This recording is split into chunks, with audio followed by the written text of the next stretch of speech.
Hi everyone, it's Thursday night and let's get sewing. I hope everyone is doing well. Spring is finally here.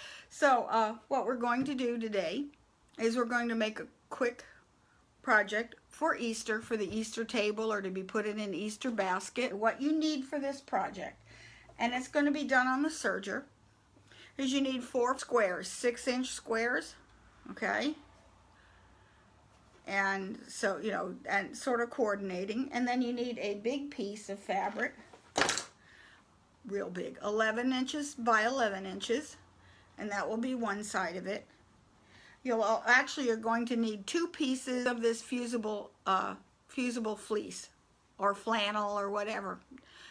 So that's really all you need. I'm going to be using a 3-thread overlock for a decorative, and we're going to be using a regular 3-thread overlock. Need a couple of wonder clips. So the first thing I'm going to do is pin these together like this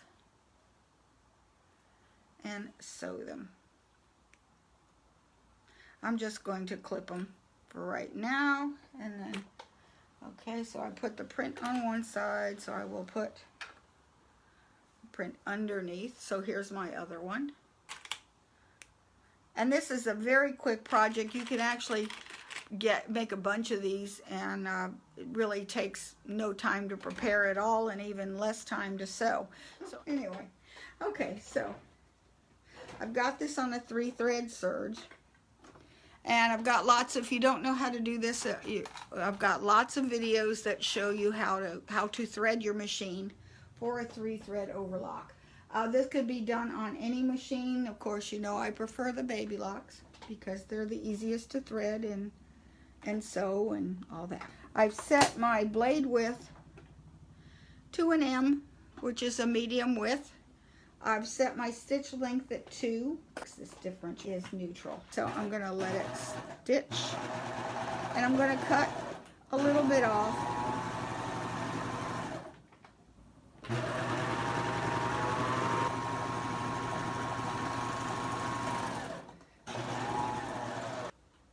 This one, I'll do this one. Have the fabric right sides together.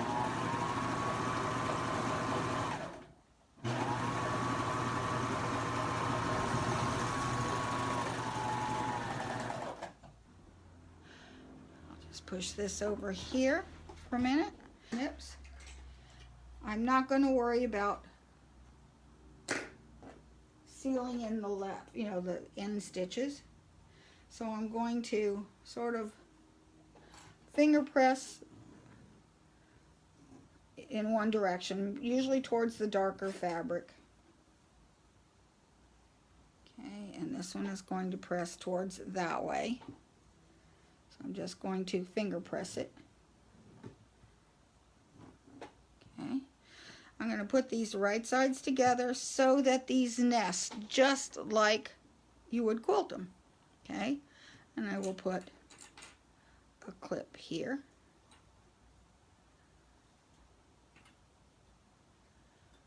And a clip here. Okay, and once again, sew these together to make, and essentially make a 4-square block, just like you would in quilting. Does this have to be done on a serger? Well, this part, no. But you might want to, well, it's just nice to have a serger to finish it. Otherwise, that's an awful long zigzag. Okay. And those.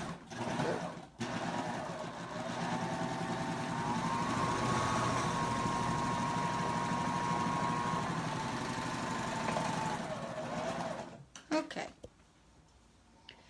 Now let me push this way back, because now you need to get a hot iron. This. I want to press it nice and flat. And here's my little teeny iron. So I want to press my seams flat.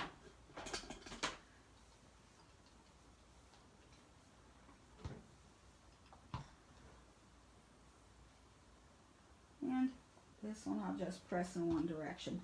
If you are sewing this on a sewing machine, it'd probably be okay to even press your seams open. It does not matter. Okay. And I'm going to actually give it a spritz of misting, or if you have steam,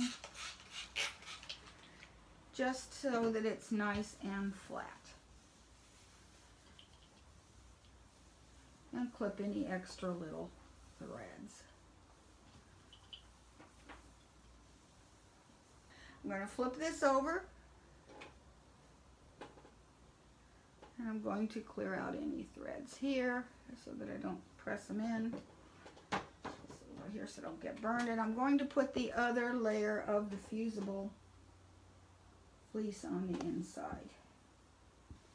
Okay, and this is cut 11 inches by 11 inches. And I'm going to fuse it in place. You want to check the instructions on your fusible fleece to see what temperature you need to use. Okay.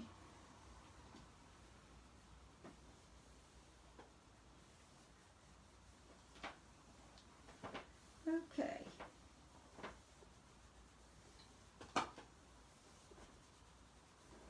I'll press it on the other side just to be sure it's well fused.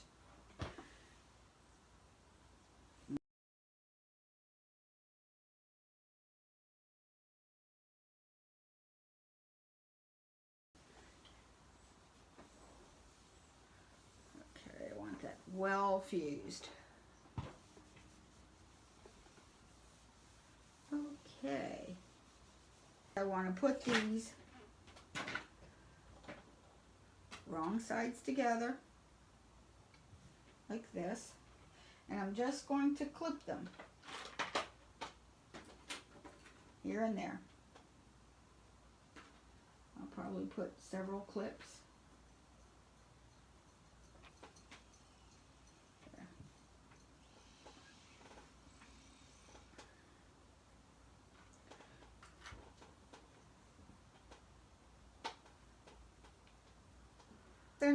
They're not even with the edge, but they're close enough because we're going to serge them together. Okay, so that's ready to stitch. So let me put the mat away.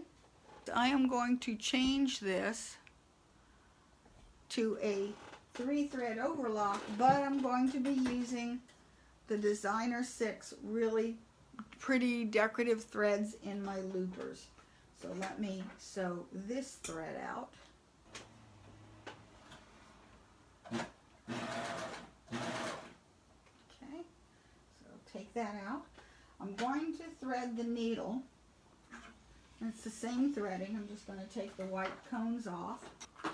And you're going to want to use these little discs because otherwise you're here on the top. So I am going to, I want it on the upper looper, lower looper, and the needle. Okay, so my needle is here, same place. This goes in the needle position. And I thread my needle as usual.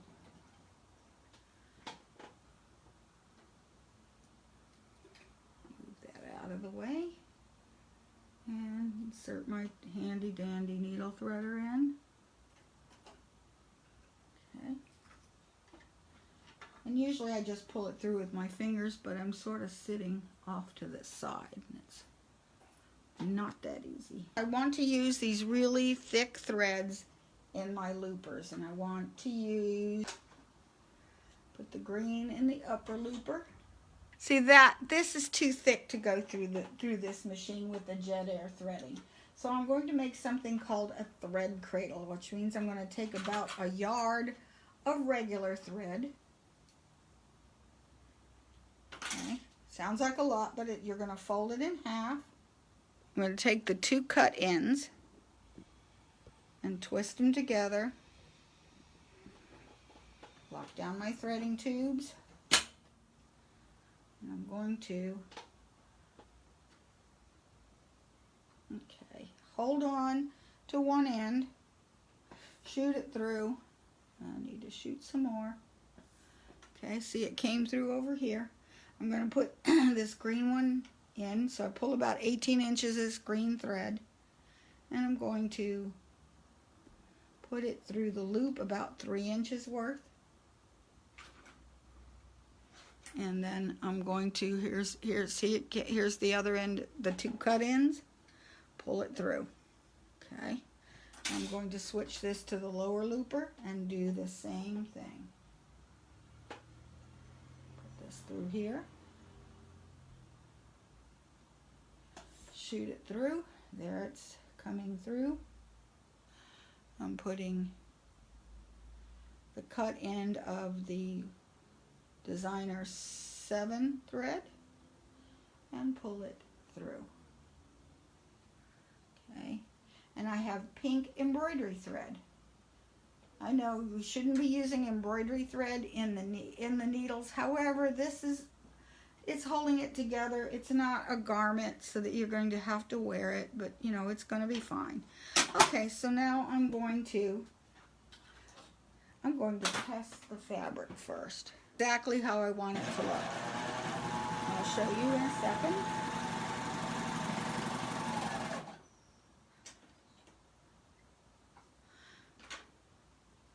This is how I want it to look. This is going to be on the pink side, and that will be on the green side. That's just perfect, and I like the stitch length. It's not too close, and I don't see fabric showing through, so it's just a nice length for that thread and fabric combination. And again, you have to test it all the time. Okay, so now I'm going to sew it with the green side up. Move that. And I'm going to remove about 1/4 inch off the green, because that's the one I know is square. Okay, I'm going to raise, when you don't, I'm going to raise that needle to its highest position because my blade is also at its highest position, and it allows me to get my fabric closer to the needle when I start. Also, I want to hold on to the tail, which I'm reaching around the camera to do. Okay, I want to cut a little less than okay, now it's caught. So I'm just going to slowly feed it through. Now, if you were sewing this project instead of serging it, and you don't have this way of putting your fabrics together, what you can do is put your backing and your forepatch right sides together, sew it around by 1/4 inch, and then turn it and then top stitch it down. You can do that.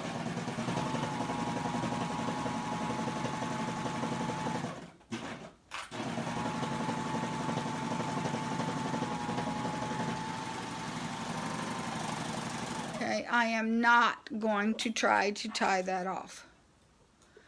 Not yet anyway. So what, again, raise it to its highest point, because I will weave in these thread tails afterwards. So that one's going to get cut.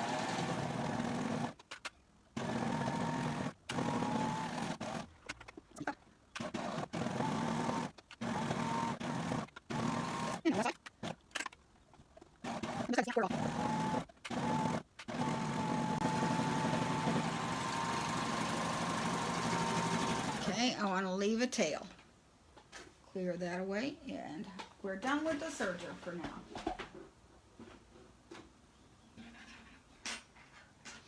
Okay, so I want to take a big-eyed needle, a double-eyed needle, whichever you have, a small crochet hook. And see, now these edges are perfectly finished. That looks really nice. I am going to weave in these tails. And whichever side it wants to go in is where you go.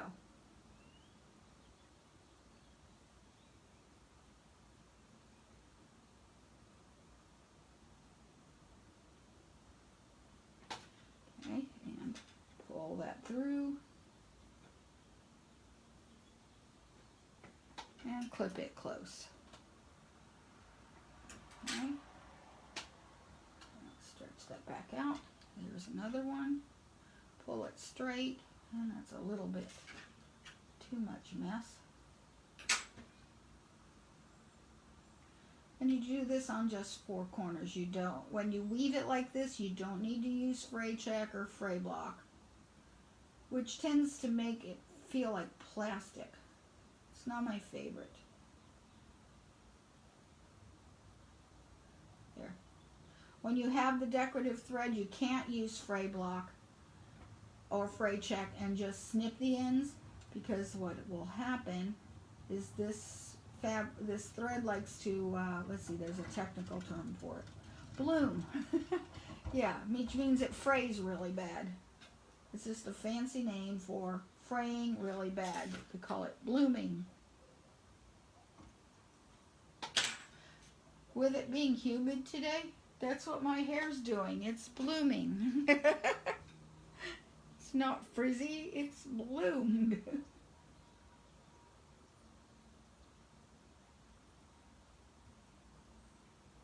And again, I like to weave it in the back. You could weave it either side. It doesn't really matter.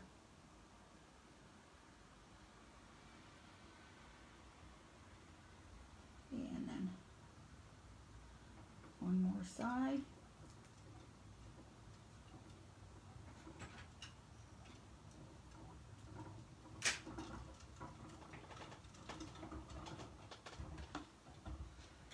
That rumbling is not thunder, it's my neighbor rolling out his trash cans. That's the hazards of having the window open, but it's just so nice to get some fresh air. Although my eyes are itchy from the pollen. Or actually it's chickweed, that's what I have problems with. Okay, that's done. Okay, so now we're going to start to assemble this thing. Okay, so we need to put it together and mark the centers. Okay, now this is where you can either hand stitch this, but yeah, no, we don't hand stitch things if we don't have to. Okay, let me put these away.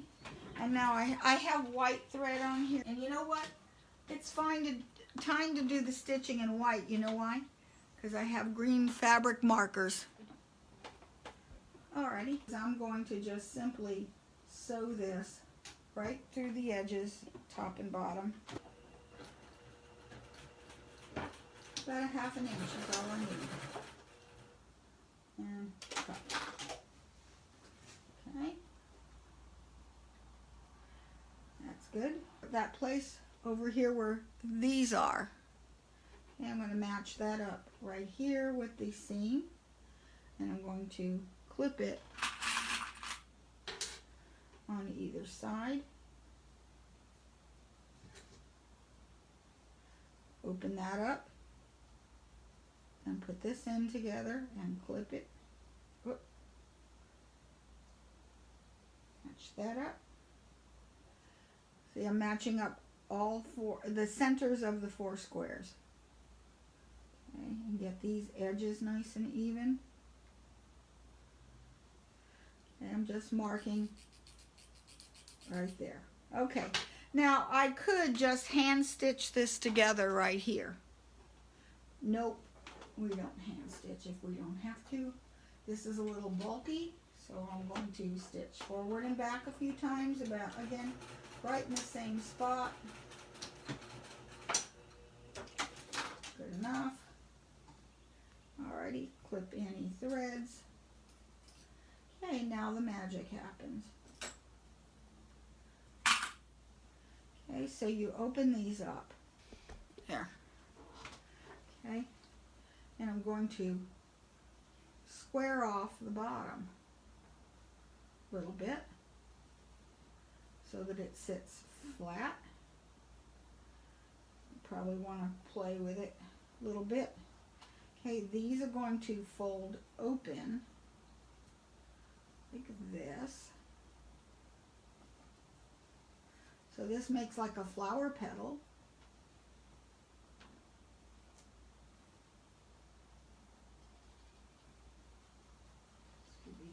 I want these all folded about even.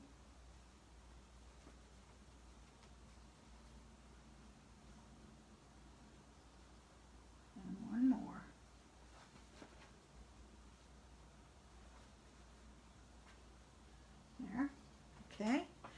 let me get my eggs. You'll see how cute this looks. Okay, and then your eggs, just your colored Easter eggs. Put that in there before it. See, you can, actually you don't need that.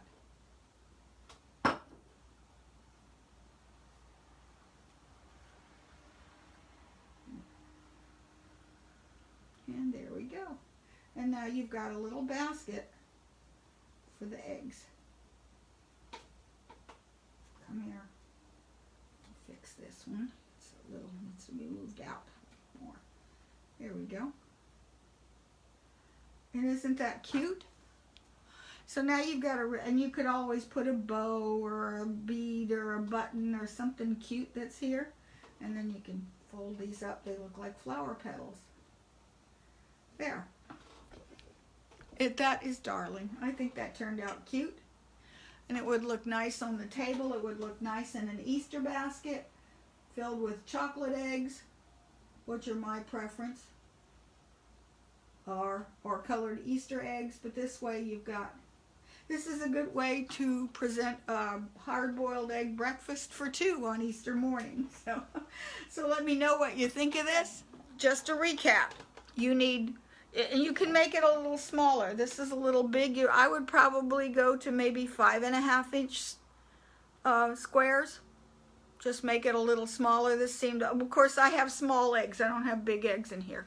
This would actually work really nice. And I don't have any. I gave them last year to the neighborhood kids. You know those plastic eggs? This would be good to fit those big plastic eggs in here. So this size, if you want to use the plastic eggs, use 6-inch squares, maybe 5.5-inch or 5-inch squares for smaller eggs. And then the back side, the green, which I used for the green, is 11-inch square, and 2 11-inch square pieces of fusible fleece. And that's it. It's a super quick, easy gift. It's a cute, because we got to do just one more thing every time there's a holiday. That's why we stay up Christmas Eve all night sewing, don't we? Yeah, what were we thinking? So if you have any questions, feel free to send me an email at waltzquilt@yahoo.com if you have any questions or concerns. Have a great weekend, and I will see you next week. Bye.